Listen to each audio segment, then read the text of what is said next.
একটা দিব্য শক্তি আপনার জন্মের থেকে আপনার মধ্যে কাজ করছে, সেটাকে আনদেখার চেষ্টা করছেন, সেটাকে অনুভব করুন।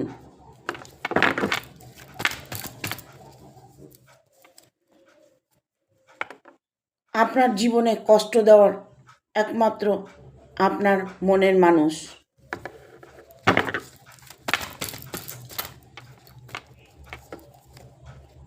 আপনার মধ্যে যে শক্তি আছে সেই শক্তি দিয়ে আপনি লড়াই করে যাবেন।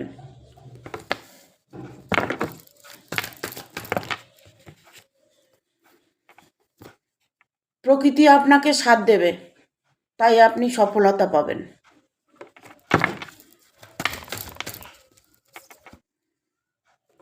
গার্জিয়ান তরফ থেকে কোনো প্রবলেম হলে সেই প্রবলেম আপনার সলভ হবে।